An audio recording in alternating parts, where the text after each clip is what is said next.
England are away to Lithuania in their final game of the qualifying campaign. England will want to finish with a win, but Lithuania will keenly contest this one. Does Roy Hodgson go for the win with his tried and tested team, or does he try a few different options? In preparation for the tournament, how do you think Hodgson will approach the friendlies? He's got some big friendlies coming up against some of the bigger nations, and in qualification we've seen him play a more kind of 4-3-3. Often, I might suggest he's maybe looking at a pivot there, a Carrick or perhaps a Shelby.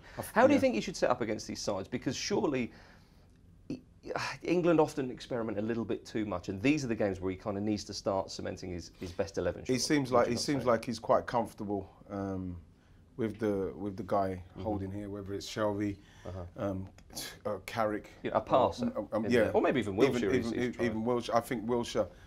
I'd rather see Wilshere fit in and around this position here, so as he can attack Wilshere, maybe Barkley. But yeah, it seems to have settled on that. The pace of Oxlade-Chamberlain and Sterling. You know what I mean? So it comes back when they're attacking, we can get in there and make the 5 across and the 1 up front. That's why it's important to either have great pace up the top with somebody who's going to be a willing runner into these areas here, and out there, so as we can stretch teams and get out.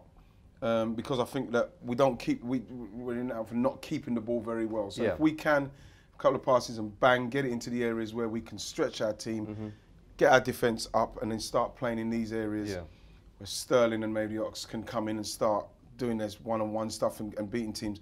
I think that's how he will set up.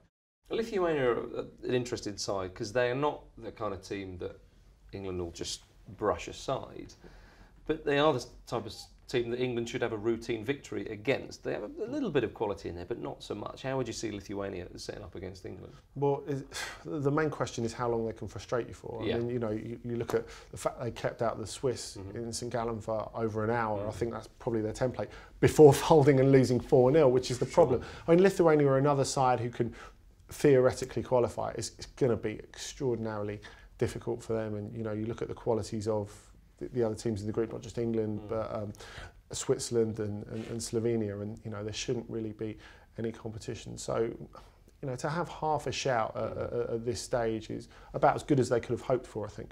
I fancied Rooney perhaps, because England, if you do have a Carrick there, perhaps Delph and Henderson, or Henderson and Milner, a little bit more industry to win the ball back. I don't like the sound of that. Well, the reason why I think he may go for that is because England often need to win the ball back. But if you have Rooney... Delph and Henderson? Yeah. I know that, yeah, but then if Shelby's playing here, he's going to have to be our creative guy. Well, this is if Rooney dropped deep is almost like a false 9, because Rooney running at goal is I think where he's at his best. You could have Sterling and then maybe Walcott coming in. Yeah. And actually, Walcott was brilliant the other day. Exactly, and Rooney playing in balls in there. So Rooney almost joining in with the midfield a little bit. I think that's enough. Yeah, Marcus, it's a good point. It's another option, and I think that what we need is Wayne Rooney to actually start playing well. Seriously, you know what I mean? Like, I love him, massive fan and that, but I think what we've got to start doing is, as much as we know he's our talisman, and we've got to start looking at the other scenarios, simply because we cannot continuously wait for Rooney to hit form. For more information on the match, search Vauxhall England Football on Twitter and Facebook. It's time for the road to France, everybody. This time I literally went on the road to France.